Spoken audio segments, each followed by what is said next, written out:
Hello everyone and welcome to world affairs. और आज जो हम टॉपिक डिस्कस करने जा रहे हैं कि क्या पुतिन जो है वो भारत के साथ धोखा कर रहे हैं, क्योंकि कहीं ना कहीं आप देखोगे तो रशिया का जो बढ़ता रिश्ता है वो पाकिस्तान के साथ इंप्रूव हो रहा है। और इसी के साथ साथ में रशिया अब जो अपने रिलेशंस है वो ईरान के साथ में भी बढ़ा रहा है और नॉर्थ कोरिया के साथ में भी बढ़ा रहा है। चाइना ऑलरेडी पिक्चर में बना हुआ है। तो इतने सारे नेशंस, अमूमन ये वो कंट्रीज हैं जिनके साथ में भारत का फिलहाल, चाहे वो चाइना हो चाहे वो पाकिस्तान हो, उस लेवल पे हमारा रिलेशंस जो है वो नहीं है।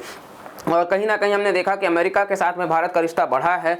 इवन नेटो प्लस को लेकर के भी भारत को वो जोड़ना चाहते हैं कि नेटो का सदस्य भारत बने। इसके ऊपर हमने वीडियो किया है, आप जाकर के चैनल पे देख सकते हैं। तो कहीं ना कहीं मतलब आप देखेंगे कि अभी के फिलहाल दौर में, जैसा कि भारत हमेशा से एक नॉन अलाइनमेंट पॉलिसी फॉलो करने वाला कंट्री रहा है, आज जो वेस्टर्न कंट्रीज हैं वो मतलब कहीं ना कहीं भारत को अपने तरफ ल्योर करना चाहते हैं, खींचना चाहते हैं। और इसी के साथ साथ में आप देखोगे तो कहीं ना कहीं रशिया या बाकी के भी कंट्रीज जो हैं उनको पता है कि इंडिया जो है वो बहुत ही मेजर रोल प्ले करने वाला है ग्लोबल लीडर में साउथ साउथ कोऑपरेशन का। ठीक है, और जब भी हम साउथ साउथ कोऑपरेशन की बात करें तो जैसा कि हम हमेशा आपको दिखाए हैं मैप में, आप यहाँ देख सकते हैं कि ये जो भी नीचे के कंट्रीज हैं बेसिकली ये जो साउथ को रिप्रेजेंट करते हैं, इसमें हमेशा से भारत जो है वो उस चीज़ को रिप्रेजेंट करता आया है। ठीक है, तो इन कंट्रीज की बात हम हमेशा करते हैं। तो इस वजह से इसी वीडियो में हम डिस्कस करेंगे कि किस तरीके से रशिया का जो रिलेशन है जो पाकिस्तान के साथ में बढ़ रहा है और वो किस प्रकार से भारत के ऊपर एक प्रभाव पड़ सकता है, और साथ साथ में हमको अपने पॉलिसीज को किस तरीके से लेकर के चलना है। और इसी के साथ साथ में ये जो आपको देखने को मिल रहा है कि चाइना, नॉर्थ कोरिया, ईरान, इन सब के साथ में जो रशिया का रिलेशन है ये किस प्रकार से प्रभाव डालेगा, तो इस वीडियो में हम इन चीजों का चर्चा करेंगे। वीडियो को पूरा देखिए और कंटेंट पसंद आएगा तो प्लीज़ सब्सक्राइब करके रखिए। आप में से मेजॉरिटी ऑफ द लोग जो हैं वो चैनल को सब्सक्राइब नहीं किए हैं, वीडियो को पूरा आप देखते भी नहीं हैं। तो प्लीज़ अगर आपको पसंद नहीं आ रहा तो आप ज़रूर साझा करिए कि आपको किस प्रकार का असुविधा हमारी वजह से हो रहा है, आप ज़रूर उसमें बताइए, तो हम उसको और अपग्रेड आपके लिए करने की कोशिश करेंगे। लेकिन आपके लिए ही ये वीडियोज़ बनाए जाते हैं, तो आप अगर पूरा नहीं देखेंगे तो इसका कोई फ़ायदा होता नहीं है, यूट्यूब उसको पुश करता नहीं है। तो इसीलिए हमारा खुद का भी जो एफर्ट है वो वेन में हो जाता है। तो आपने इतना प्यार दिया है तो बस आगे भी देते रहिए, ठीक है, और अपना साथ बनाए रखिए। चलिए स्टार्ट करते हैं आज का वीडियो। तो बेसिकली यहाँ आप दोनों लीडर्स को देख ही चुके हैं और ये आर्टिकल आप देखेंगे निकेई एशिया, ये जापान का एक आर्टिकल है जो बताता है कि Russia buying back arms parts exported to Myanmar and India. ये तो सबसे शॉकिंग है भी। रशिया ने जो भी मतलब आर्म्स सप्लाई जो है वो भेजा था बेसिकली रशिया में और मतलब म्यांमार में और भारत में, माफी चाहेंगे। तो ये जो रशिया ने मतलब आर्म्स को एक्सपोर्ट किया था अब वो वापस लेने की बात कर रहे हैं। ठीक है, ऐसा इसलिए भी कहा जा रहा है कि मतलब रशिया में बेसिकली यूक्रेन वॉर के चक्कर में बहुत ज्यादा ऑलरेडी लड़ाई बढ़ चुकी है, साल भर से ऊपर हो चुका है, बहुत लॉसेस हुआ है मैन पावर से लेकर के, इकोनॉमी से लेकर के, डिफेंस से लेकर के, और इस वजह से कहीं ना कहीं अब उनके पास वेपन्स का शॉर्टेज पड़ रहा है। ठीक है, और इसी वजह से इन्होंने भारत में और म्यांमार में जो भी भेजा है उसको अब वो प्रोक्योर करने की कोशिश कर रहे हैं, वापस लाने की कोशिश कर रहे हैं। ठीक है, तो ये चीजें जो है वो अपने आप में एक दिखाता है कि क्या भारत के साथ में चिंता जो है वो रिलेशंस में बढ़ा है क्या, क्योंकि हम मतलब सीधा भारत से ही क्यों, आप कहीं ना कहीं पाकिस्तान से जिस प्रकार से आप बढ़ावा कर रहे हो दोस्ती का, ट्रेड का, तो उस बारे में भी हम यहाँ पे देखेंगे। ठीक है, आप ये आर्टिकल एक देख सकते हैं। दूसरी जगह आप देखोगे तो कहीं ना कहीं रशियन आर्म्स जो है sales to India stall due to fears over US sanctions. तो जैसा कि आपको पता होगा रशिया को FATF का जो फाइनेंशियल एक्शन टास्क फोर्स उससे बाहर निकाल दिया गया है। ठीक है, और इसी के साथ साथ में अब रशिया के ऊपर USA का सैंक्शंस भी है। तो कोई भी कंट्री, सैंक्शंस का मतलब है कि कोई भी कंट्री रशिया के साथ अगर व्यापार करता है तो उस कंट्री के ऊपर भी सेकेंडरी सैंक्शंस लग जाएगा, मतलब कि उस कंट्री के साथ फिर दुनिया भर की कंट्रीज व्यापार नहीं करेंगी, क्योंकि USA क्या है कि आप आज देखेंगे तो आज भी वो सुपर पावर है। ठीक है, विश्व युद्ध द्वितीय के बाद में से आप देखेंगे तो अभी भी अमेरिका जो है वो इस तरीके से अपने मोनोपोली को बना पाने में सक्षम रहा है। तो इसी चीज की वजह से कहीं ना कहीं आप देखेंगे तो कहीं ना कहीं रशिया जो है वो जो माल पहुंचाता है वो कमजोर होता गया है। ठीक है, इस फियर में कि सेकेंडरी सैंक्शंस ना लग जाए। ऑल्दो अभी भी जो वेपन मतलब हम इंपोर्ट करने में है तो रशिया उसमें टॉप मोस्ट है, लेकिन डिक्लाइन तो देखने को आपको मिल रहा है।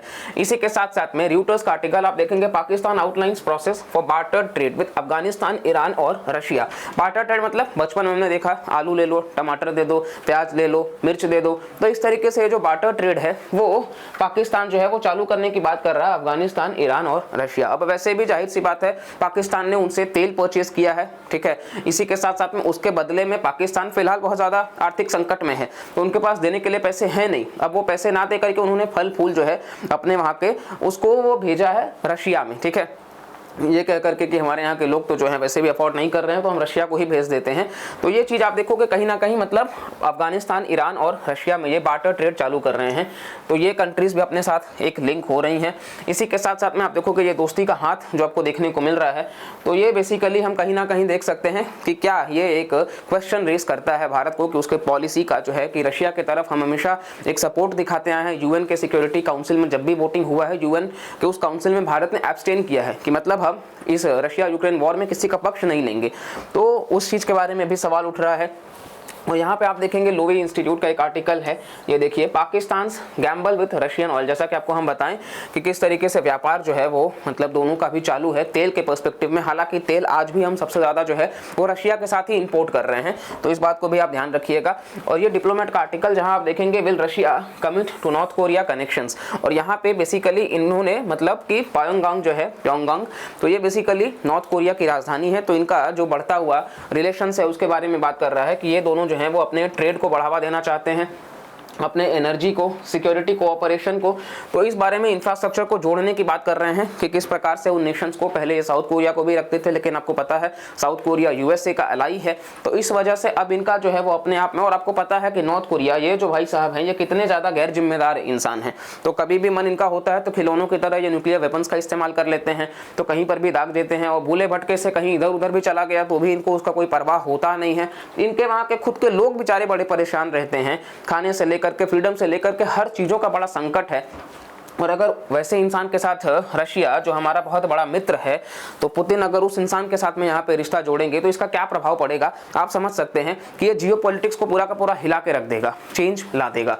और इस इंसान का अपने आप में टिल्ट किसके पास में है? शी जिनपिंग के पास में है, यानी कि चाइना के जो राष्ट्रपति हैं, कई बार हमने अपने वीडियोस में दिखाया भी है उनको, तो उनके साथ है। अब ये जो है वो इम्प्लीकेशंस बहुत ही ज़्यादा खराब बन जाएगा, ठीक है। और इसी के साथ साथ में चाइना आप देखोगे, पाकिस्तान, तो ये अपने आप में एक समीकरण जो बन रहा है इन सब के बीच, ये थोड़ा सा एक सोचने पे विवश कर रहा है, ठीक है। इसी के साथ साथ में बेसिकली आप देखोगे तो ये फॉरेन पॉलिसी का आर्टिकल जो बैटल फॉर यूरेशिया की बात करता है कि किस तरीके से चाइना, रशिया और उनके ऑटोक्रेटिक फ्रेंड्स जो हैं वो वर्ल्ड्स लार्जेस्ट लैंड मास को लीड करने की बात कर रहे हैं। तो कहीं ना कहीं यहाँ पे भी आप देखोगे तो एक टसल सा मचा हुआ है कि कौन सी कंट्री जो है वो इस गैप को फिल करने की कोशिश करेगा, और अपने आप में ये कंट्रीज जो है वो एक साथ जोड़ करके अपने आप को आगे बढ़ाने की बात कर रहे हैं। तो अगेन इन चीज़ों को हम यहाँ पे मतलब देखे हैं। हालांकि सबसे बड़ी बात तो ये है कि रशिया जो है वो स्टिल भारत का सबसे बड़ा आर्म्स सप्लायर है, जैसे कि हमने आपको पहले भी बताया है। और ये बात नहीं है कि मतलब आज ये जो जोड़ रहे हैं ये टेम्पोररी फ्रेंड्स हैं, जस्ट बिकॉज की सिचुएशन जो है आपको पता है, कहीं ना कहीं हमने वॉस्ट्रो अकाउंट पढ़ा है अपने कई सारे पुराने वीडियोज में। वॉस्ट्रो अकाउंट के तहत भारत और रूस जो है वो अपने संबंध को जोड़ा है, ठीक है। व्यापार हम कर सकते हैं क्योंकि रशिया के ऊपर सैंक्शंस लगा है। इसका मतलब है कि भारत अगर रशिया के साथ कुछ भी खरीदना चाहता है या कुछ बेचना चाहता है तो वो अमेरिकी डॉलर का इस्तेमाल नहीं कर सकता है, ठीक है। तो वो क्या करेगा कि अपने दोनों के लोकल करेंसीज में, जैसे कि भारत का रुपया है और रूस का रूबल है, तो वो इन दोनों में व्यापार करेंगे। और ऐसा करने के लिए वॉस्ट्रो बैंक अकाउंट होता है।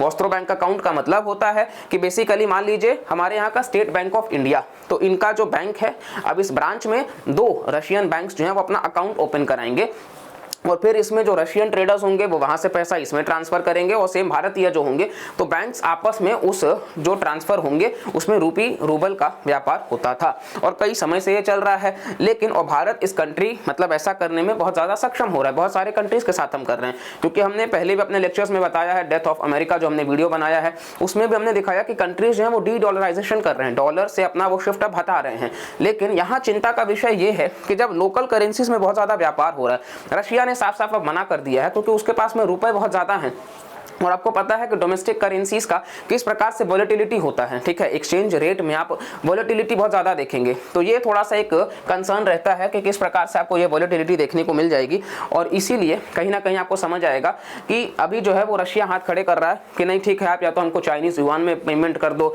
या फिर आप दिनार, दिरहम इन सब में कर दो, क्योंकि वो हमको चलेगा। तो ये अपने आप में थोड़ा सा एक सेटबैक है। और इस चीज़ को हम हमेशा ध्यान में रख करके चलेंगे।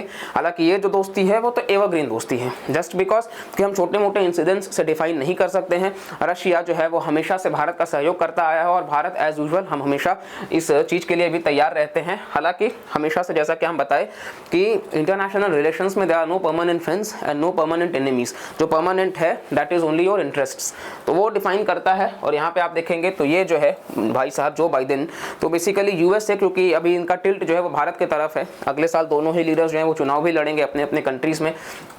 तो ये कारण है रशिया को चुभता है कि मतलब तुम रहते हमारे साथ हो यार और तुम जो है बात उससे भी करने चले जाते हो।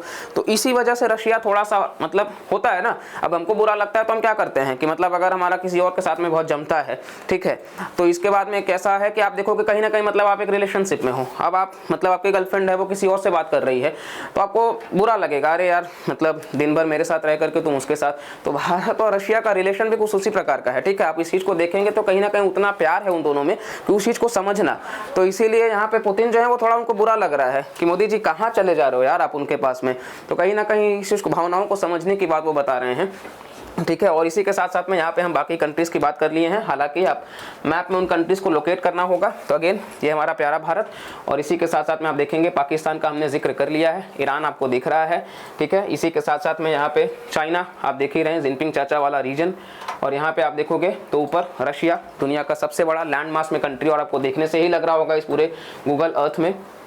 और इसी के साथ साथ में यहाँ पे छोटा सा कंट्री है नॉर्थ कोरिया, लेकिन है छोटा, अरमान बहुत बड़े हैं इसके, क्योंकि ये जो छोटा सा कंट्री है वो पूरे दुनिया को हिलाने का क्षमता रखता है। तो इस प्रकार का ये कंट्री है। और इसी के साथ साथ में बेसिकली हमारे डिस्कशन से ओवरऑल हम ये वाइंड अप करना चाहते हैं कि कहीं ना कहीं बिल्कुल ये जो ट्रेड है ये सारी बातें ठीक है, हाँ एक प्रिज्म से हम देखें तो अपने रिलेशंस को हमको उसी हिसाब से लेकर के चलना है। लेकिन लॉन्ग टर्म में अगेन इंडिया रशिया जो है वो रिलेशंस हमेशा बेहतर रहेंगे और इससे बहुत ज़्यादा ये पॉलिसीज़ में बदलाव नहीं आएगा। इसके ऊपर हमने ऑलरेडी एक वीडियो बनाया है कि लॉन्ड्रोमैट कंट्रीज को लेकर के कि क्या भारत सीक्रेटली फंड कर रहा है रशिया को। तो वहां आप देखेंगे तो अगेन जबकि यूएसए का सैंक्शंस है, लेकिन किस प्रकार से भारत जो है वो व्यापार कर रहा है, सक्षम है उस चीज़ को करने में। तो अगेन हमको वो पॉलिसीज बैलेंस करना है बस कि किस प्रकार से किस कंट्री के साथ चलना है। तो यही हमारे इस वीडियो से था। अगर आपको वीडियो पसंद आए तो प्लीज़ लाइक करिएगा, चैनल को सब्सक्राइब करिएगा और कमेंट सेक्शन में भी ज़रूर साझा करिएगा अपना ओपिनियन, और आपको और मतलब किस प्रकार के कॉन्टेंट चाहिए वो भी आप बता सकते हैं। बस अपना प्यार बनाए रखिए और वीडियो को प्लीज़, जैसा कि आपको स्टार्टिंग में बोले, कि पूरा देखा करिए। जब आप पूरा देखेंगे आपको खुद में बहुत कुछ समझ आएगा और आपको इतना फॉर श्योर है कि आप वीडियो को पूरा देखेंगे तो आपको कुछ सीखने को मिलेगा। आपको कुछ नहीं सीखने को मिलेगा, आप इंस्टेंटली कमेंट करिएगा और आप उसके बाद से खुद में मत देखिएगा, वो समझ आएगा। लेकिन वहीं से छोड़ करके चले जाना ये हमारे लिए भी अच्छा नहीं लगता है। तो प्लीज़ यही प्यार बनाए रखिए और मिलते हैं अगले लेक्चर में। Bye bye, take care and जय हिंद।